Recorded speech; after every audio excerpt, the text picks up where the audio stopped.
Segunda parte, Retas Brasil, Rabino Shmuel, segunda parte do conjunto das Parashot, Matot e Masei, Bamidbar, Números, capítulo 31, a partir do versículo 13, uma porção extraordinariamente longa, vou tentar resumi-la aqui.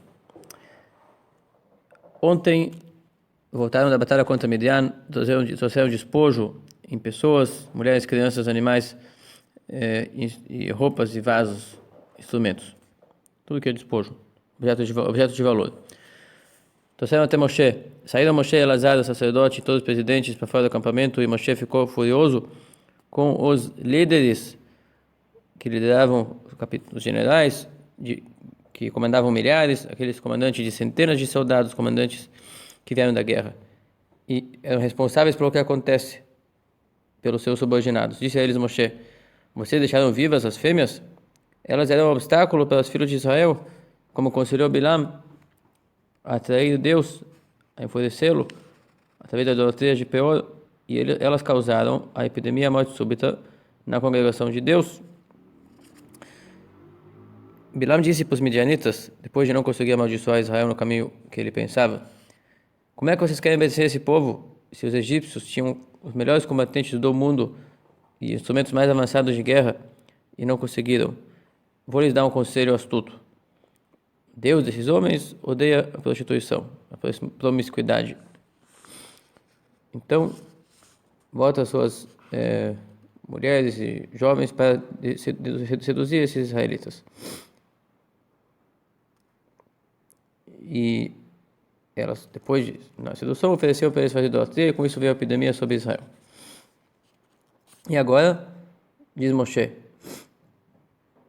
todo macho nas crianças, matem todo macho, nem que seja, apesar de ser menor de idade, e toda mulher que está na idade propícia para ser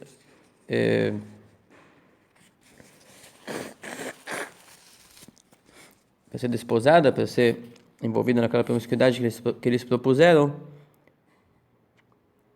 matem também. Como é que eles sabiam? Passavam elas na frente da joia que ficava na testa do sacerdote, que tinha o nome de Deus gravado nela, e aquela que estava já propícia para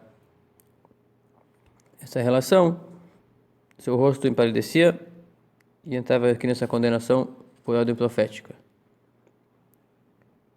Todas as crianças do gênero feminino que não estão ainda na idade propícia para se deitar com os homens, podem deixar vivas como captura. Depois tem as leis de escravatura judaica, que não cabe aqui falta de tempo. No mínimo eles têm que se tornar praticantes das leis noéticas, senão, ou então se converter para ser escravos cananitas. Mas de qualquer maneira, esse aqui não é para o momento que estamos com pressa. E vocês estacionam fora do acampamento 7 dias, porque vocês estão em estado de impureza por matarem pessoas. Todo quem matou uma pessoa e todo quem tocou no morto, esses são os instrumentos da guerra, as espadas, as flechas, tudo que tocou no morto, entre pessoas que mataram e instrumentos usados para matar, estão impuros e tem que se purificar no banho ritual para se remover deles a impureza da morte.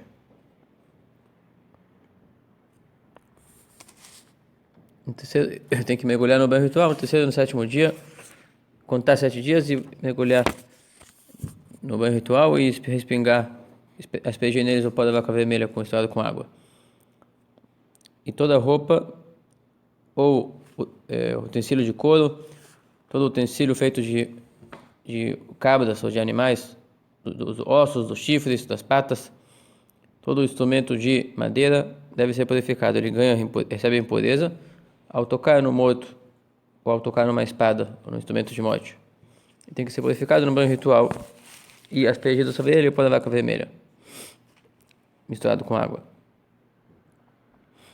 Moshe estava furioso com eles por ter mantido vivas aquelas mulheres, porque inclusive tinha lá aquelas que as pessoas apontavam e diziam: essa que está viva ali, aquela é quem fulano de tal, fulano judeu teve teve que praticar idolatria por causa dela. Então eles sabiam quem eram e estavam lá as pessoas vivas ainda, eles não mataram elas. Então Moshe enfureceu, e quando enfurecia sempre esquecia uma parte das leis. Então aqui sobrou para Elazar, o sacerdote, uma parte das instruções para o pessoal sobre a lei de purificação. Esse Elazar, os guerreiros que voltaram. Essa lei da Torá que Deus ordenou a Moshe em outro momento. As regras de purificação de instrumentos de metal. Tudo que for de ouro, prata, cobre, ferro, chumbo, aqui tem mais um tipo que eu não sei o nome dele, de metal, mas qualquer metal que possa derreter e tenha feito o instrumento dele, tem que passar a dupla purificação. A purificação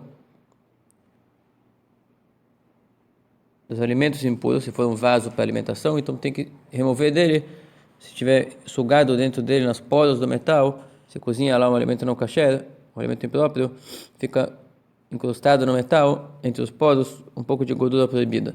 Tem que remover ela. Como é que se remove ela? Se avalia a maneira que se usa esse instrumento de cozinha e o grau de calor que costuma se usar ele no dia a dia. Se produz um calor igual ou maior, e através disso vai remover, dos poros vão se abrir e vão soltar aquela gordura proibida que grudou dentro deles. E depois disso tem que mergulhar esses instrumentos no banho ritual para remover a impureza espiritual que tem qualquer instrumento que pertencia a um idólatra. Então, primeiramente tem que tirar, remover qualquer ferrugem. E instrumentos usados para cozinhar, através do fogo, do calor do fogo, cozinhar alimentos úmidos com caldo. Então se escalda esses instrumentos, panelas, vamos dizer, panelas e pratos e vasos para alimentos com caldo, se escalda numa água fervendo. O espeto e grades, formas, coisas usadas no seco, no calor seco, tem que ser queimadas até a temperatura do ferreiro reduzi-los no início até ficar vermelho. E vasos que se usa no frio, como copos, por exemplo, basta lavar, porque não expandiu seus poros com alimento não kasher, então não ficou proibido. E depois mergulha tudo no banho ritual. Vossas roupas também, lavem essas roupas e mergulhem eles no banho ritual, aspergem sobre eles a cinza da laca vermelha, no terceiro e no sétimo dia, e purificam tudo. E depois entram no acampamento. Então ficam fora do acampamento até purificar suas roupas, seus corpos, seus instrumentos, de tudo que é material. O que for usado para alimento tem que também remover dele antes de purificar no banho ritual, e a vaca vermelha tem que também remover dele os resquícios de alimento impuro, alimento proibido. Depois disso, disse o Eterno a Moshe: contabilize quantas pessoas restaram na captura entre aquelas meninas menores da idade de casamento e os animais, eu digo menores da idade de poderem participar daquela promiscuidade que foi feita com as midianitas, e os animais, que são os remanescentes da captura. Então contabiliza os remanescentes e todos os animais que sobraram, junto com Elazar e os chefes das tribos, e divide o despojo entre os guerreiros e entre o resto da congregação. Então os guerreiros iam receber metade do despojo, na verdade só 12.000 homens, uma minoria absoluta em relação ao povo. Mas como eles se esforçaram, então eles tinham metade do despojo para sua posse, e o resto recebiam os demais judeus, israelitas que não participaram ativamente.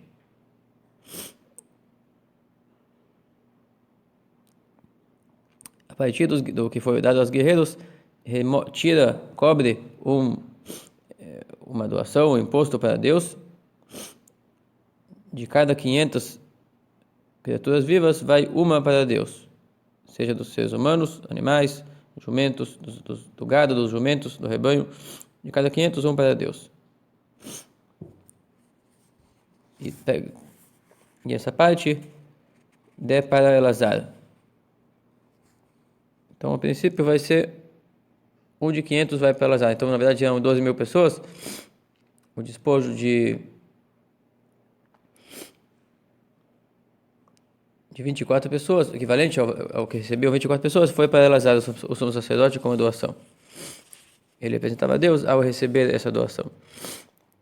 Da metade dos israelitas que não participaram da guerra, 1 de 50 doação para Deus, e vai ser dado para os levitas que cuidam do que for necessário para o tabernáculo de Deus. E fizeram Moshe e Elazar assim como Deus ordenou a Moshe. Primeiro contabilizaram, e o despojo somou 600.000 cabeças de rebanho, 675.000 cabeças de rebanho, 72 cabeças de gado, 61.000, perdão, então vamos voltar aqui. 675.000 cabeças de rebanho, 72.000 cabeças de gado, 61.000 cabeças de jumento, de asno. Aquelas meninas que não estavam em idade de promiscuidade ainda e sobreviveram, somavam 32.000.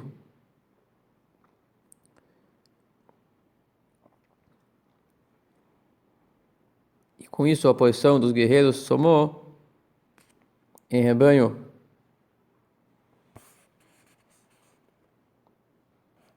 337.500. E o imposto para Deus do rebanho 675. O gado somou para os guerreiros 36.000, o imposto para Deus 72 cabeças de gado. Asnos 30.500, imposto para Deus 61. Pessoas, as meninas capturadas ali, 16.000, e o imposto para Deus 32. E deu Moshe o imposto doado para Deus, para Elazar o sacerdote, assim como Deus ordenou a Moshe. Agora da metade que pertencia aos israelitas que não participaram da guerra, que foi retirado dos guerreiros, rebanho de 337.500, e gado 36.000, e asnos 30.500, e essas pessoas 16.000, Moshe pegou deles aquele imposto de 1 de 50, o 50º, e deu para os levitas que guardam a guarda do tabernáculo, assim como Deus ordenou a Moshe. Depois disso se aproximaram os encarregados sobre os milhares de guerreiros, os ministros, os generais de milhares e de centenas, e disseram a Moshe: nós somos teus servos, e nós contabilizamos os homens que participaram da guerra, da nossa parte, e todos voltaram vivos da guerra. Nenhum foi agredido. Assim é com guerras divinas, que vão com ordem divina, protegidos por Deus, que nenhum não é abatido. Então nós queremos oferecer para Deus, cada um o despojo que ele encontrou em joias, em objetos de ouro, entre braceletes de pé, braceletes de braço, entre brincos de nariz, brinco de ouvido, tinha lá uma joia que ficava na cintura, para espiar sobre nossas almas perante Deus. E diz que todas essas doações são para espiar o que são joias que as mulheres midianitas usaram para seduzir os israelitas. E por mais que os guerreiros eram justos e não participaram da promiscuidade, algum pensamento na cabeça poderia surgir um desejo proibido. Então aqui eles estão oferecendo uma oferenda para pedir expiação e perdão por qualquer pensamento errado que podia ter passado na cabeça deles no momento daquela tentação. E Moshe e Elazar tomaram aquele ouro deles, tudo que estava ali em utensílios trabalhados, itens trabalhados de arte, e o ouro doado ali somou 16.750 ciclos de ouro, doado a partir dos generais, dos milhares e das centenas, aquilo que os homens da guerra despojaram cada um para si. Moshe e Elazar pegaram esse ouro e trouxeram até a tenda da comunhão, memória, ele vai servir de memória para os filhos de Israel perante Deus. Então, a princípio, ficou ali no tabernáculo guardado aquelas joias. Ficou guardado, foi dado para Deus, e ali ficou como uma memória sobre a dedicação desses homens e sobre o seu arrependimento de seus pensamentos que poderiam não ter sido perfeitos em algum momento. Até aqui o Chumash dessa segunda-feira.